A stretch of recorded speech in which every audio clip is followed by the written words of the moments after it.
All right, guys, want to work with you on your martial arts yell. This is the yell that we use in ready stance and sparring, and when we're performing to add some intensity to what we're doing, demonstrate confidence. It is a really important skill.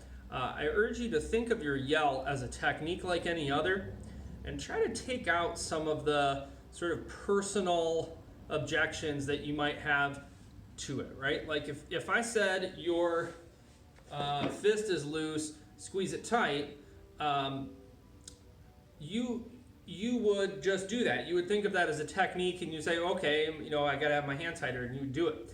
I want you to think of your yell as being just like that. It's just a physical technique. There is a right way to do it. It's part of the art you're studying. If you want to be good, you gotta yell. But the excuse voice really jumps in at this point. I think that I can see the internal like the monologue going on when I'll tell a student, hey, you've got to yell louder, and like the excuses start immediately. And for some reason on this particular topic, like we really allow those excuses to dominate, right? Like, I'm a shy person, or my voice will crack, or I've heard some of the silliest. Well, I shouldn't even say that they're silly, because there's a comfort zone thing going on there, right? And if it's out of your comfort zone, it can feel kind of terrifying, but like, why are you even here? Like, you're here to find things like that and to work on them. So please, if you're a non-yeller, do not let yourself off the hook permanently on this thing. We're going to talk about some yelling strategies right now, but I promise you, if you have not yelled loud and then you just decided, you know what, I'm going to get this thing and do it, you would be so happy about the confidence that you gain and just the way that you feel about yourself. And also that you have a skill that's really important. If you needed to yell for some help and you were like, oh, help me, that's dangerous, right? You have to be able to yell loud. Or if you just wanted to meet a new person and create a good impression, or to tell somebody to get out of your face or whatever, you just need to have confidence in your voice. I think we can all agree that's important. And to say like, oh, I'm just a shy person, so I'm not going to yell loud.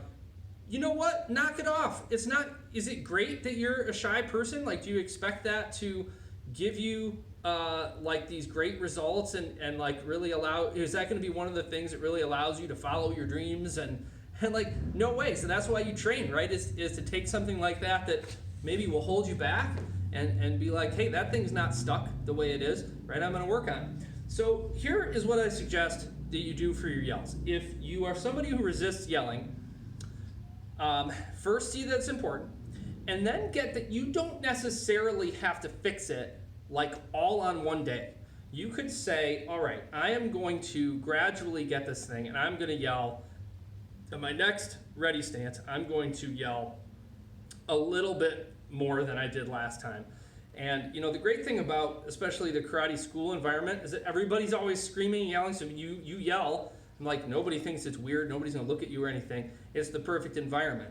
So let's say you don't yell at all, because we've had students who just absolutely refuse to do it. I think that's where saying a word is good. Like if you had your ice or something like that, and you were just to commit to just saying that at an audible level, right? So I go to my ready stance, and maybe the people who like to yell, they're screaming their heads off, and maybe I just go ice like that. And I just say it, and I just get comfortable with, okay, I'm going to participate, right? I'm going to do something here. Ice, I'm going to say something. So I just say the ice thing. And then you get to the point where you want to do it in a confident talking sort of volume, like what I would use if I was making a video, right? I'm not screaming at you right now, but also this is not maybe a regular conversational voice. It's a little more forceful, right? So I'd be ice at that point. And then eventually it starts to turn into a little bit of a yell, and then it gets louder and louder, and just your comfort zone. If your comfort zone is here, nobody's saying, well, you got to come out here. We're just saying, do this, right? Buy into that it's important and start to grow that yell. You'd be glad that you did. Now, if you're somebody who's been saying ice for a long time, I think you get stuck. So now I want to talk about going from like being okay at this to being really great at yelling. You've got to get rid of that articulation of a word at some point, because it's really not supposed to come so much from up here. This is supposed to be a shout of energy that comes from your belly. And you know that when we teach to breathe properly, you pull in that breath that expands your belly, right? So you're expand, and then when you yell, all of that expansion contracts, and you can see now it's gone. I got no more in there because I let that all out in my yell. All right, but if you do that, guys, it's not going to sound like ice, right? It's a belly sound. It's going to be a deeper noise. All right, so I'm here, right, and kind of like a huh sound that we allow to be a little deeper, and we definitely feel that it's in here and then it comes out.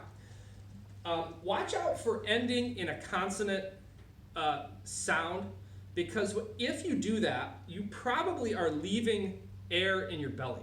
Like if you end on like a, I don't know, like a T sound, like I might go, hut, and see I had more in there. So if you're kind of ending on like a subtle like T or P kind of ending in your yell, pay attention, and what might be happening to you is that you have some air still left in there when you're done with your yell, and that yell could have been used to express even more confidence. And plus, think about what it means. Like if you yell and you hold back some of that air, you really are holding back some of your emotional sort of commitment to what you're doing and the intensity in what you're doing. You're holding back, right? You can't have full power holding back. So if I'm, huh, no way, man, there's still something in there. There's effort that's still in there, right? So I'm here, dies! And then as soon as I'm done with that, I got to pull that back in. It's gone. All that air is gone, okay? So stop articulating up here. If you want to go from okay to great on your yell, get a shout from your belly that is not a word, okay? You got to get comfortable with that. And remember, too, that some of these performing yells you hear are not the same as a good traditional gi-up, which is our traditional short, fully expelled shout. Like if you see a demo team person doing a form, and they might be like, right? And kind of some of these shorter yells, like that's cool for performing. Sometimes you see like somebody really nails something and they finish and they just like let out that war cry that's a little expanded, right? You kind of